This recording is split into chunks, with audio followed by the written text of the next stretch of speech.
மனிதன் செய்யும் பல வேலைகளுக்கு பழகிவிட்ட ஹியூமனாய்ட் ரோபோட்ஸ் எனப்படும் மனித உருவ ரோபோக்கள் அடுத்து மெரத்தான் போட்டியிலும் கால்பதிக்கவிருப்பதை நாம் காணவிருக்கிறோம். ஆம், வரும் ஏப்ரல் மாதம் சீன தலைநகர் பெய்ஜிங்கில் மனித ரோபோக்கள் பங்கேற்கும் உலகின் முதல் அரை மெரத்தான் போட்டிக்கு ஏற்பாடு செய்யப்பட்டுள்ளது. 12,000 ஓட்டப்பந்தய வீரர்கள் பங்கேற்க உள்ள தனித்துவமான அப்போட்டியில் அவர்களுக்கு போட்டியாக களத்தில் ரோபோக்கள் ஓடவிருக்கின்றன.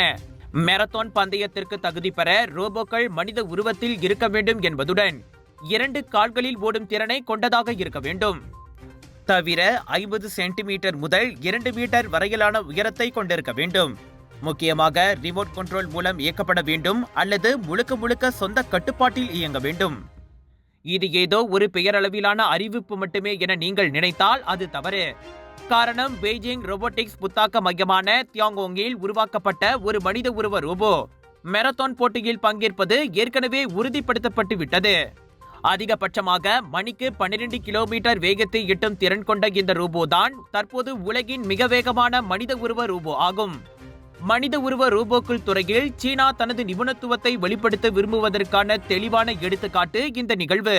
குறிப்பாக அமெரிக்காவுக்கு இணையாக இத்துறையில் தன்னை அது நிலைநிறுத்திக் கொள்ள முனைகிறது.